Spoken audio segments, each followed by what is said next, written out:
සුබ දවසක් issue farm YouTube නාලිකාවට සාදරයෙන් පිළිගන්නවා. ඖෂධීය ගුණයෙන් ඉහළ අපේ රටේ ජනප්‍රිය එළවලුවක් වන කරවිල වගාව සිදු කරන අන්දම මුල සිට සරලවම මෙම වීඩියෝව තුළින් ඉදිරිපත් කිරීමට බලාපොරොත්තු වෙනවා. කුකුබිටේසිය කුලයට අයත් කරවිලවල උද්භිද විද්‍යාත්මක නාමය මොමෝඩිකා කාරන්ටියා ලෙස හඳුන්වනු ලබනවා. මෙහි දේශගුණික අවශ්‍යතා බැලුවත් මුහුදු මට්ටමේ සිට මීටර් 1200ක් පමණ උස්සු ප්‍රදේශ දක්වා සාර්ථකව වගා කරන්න පුළුවන්. පසෙහි තත්ත්වය බැලුවොත් කාබනික ද්‍රව්‍ය බහුල හොඳින් ජලය බැස යන පස් වඩාත් සුදුසුයි. මෙහි pH අගය 5.5ක් 7.5ක් අතර තිබිය යුතුයි. කරවිලවල බීජ අවශ්‍යතාවය හෙක්ටයාරයකට කිලෝග්‍රෑම් 6ක් වන අතර පරතරය මීටර් 1.5 හා 1ක් වනවා. සැකසීම පිළිබඳව බැලුවොත් සෙන්ටිමීටර් 20ක් 30ක් පමණ ගැඹුරට පස පෙරලා කැටපොඩි කරගන්න අවශ්‍ය වෙනවා. සිවුරෝද ට්‍රැක්ටරයකට සම්බන්ධ කරන ලද රොටවේටරයක් මගින් ගැඹුරට පස පෙරලා කැටපොඩි කර ගැනීම පහසු වෙනවා වගේම කාර්යක්ෂමතාවයද වැඩි වෙනවා. මෙමගින් වල්පැල පාලනයද පහසු වෙනවා.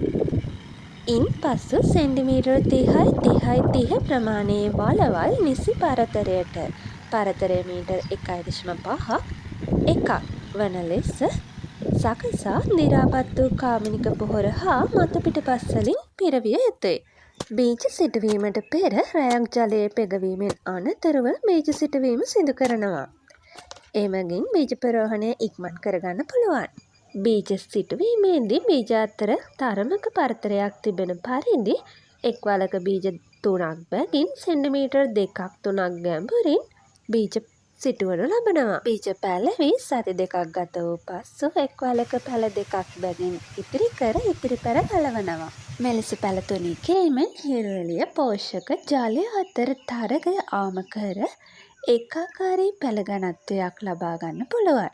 කරවිල වගාවකින් සාර්ථක ප්‍රතිඵල ලබා ගැනීම සඳහා මීටර් 2ක් පමණ උස පන්දලමකට වැල් යොමු කළ යුතුයි. මෙම පන්දලම සැකසීම සඳහා ලණු හා කම්බි භාවිතා කරයි. කරවිල වැල හා එහි පල දරා සිටිය හැකි වන පරිදි ශක්තිමත් ලෙස පන්දලම සැකසීම අත්‍යවශ්‍යයි.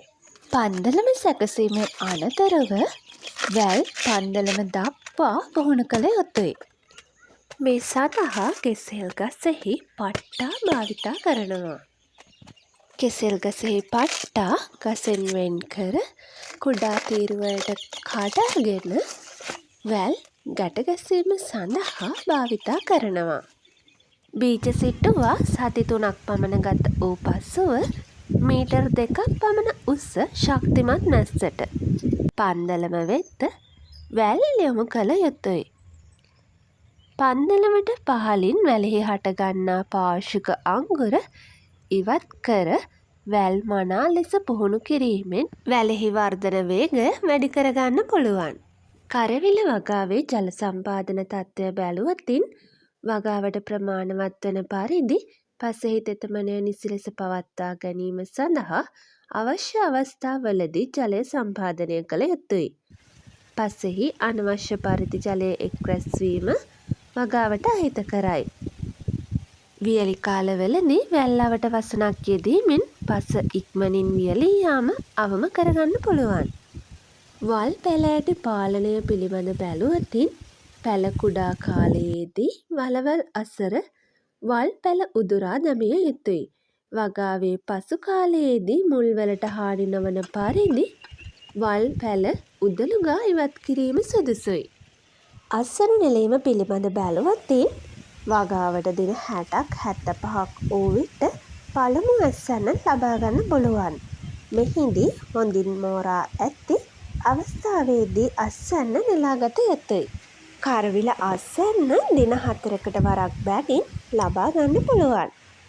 කරවිල අස්සන්න සැකසීම පිළිබඳව බැලුවතින් නෙලාගත් කරල් මතට තද හිරු රැස් වැටීමෙන් වළක්වා කරල් වලට හානි නොවන සේ හොඳින් වාතාශ්‍රය ලැබෙන පරිදි කූඩවලට අසරාගත යුතුයි. ඉන්පසු වෙළඳපොළට නිකුත් කරනු ලබයි. මෙම වීඩියෝව තුළින් කරවිල වගාව පිළිබඳ දැනුමක් ලබාගත්ත කියලා මම විශ්වාස කරනවා. තවත් මෙවැනි කෘෂිකාර්මික වීඩියෝ නැරඹීම සඳහා ඉෂෝ ෆාම් YouTube නාලිකාව සබ්ස්ක්‍රයිබ් කරන්න. අදට මම සමුගන්නවා. ඔයාලට සුබ දවසක්.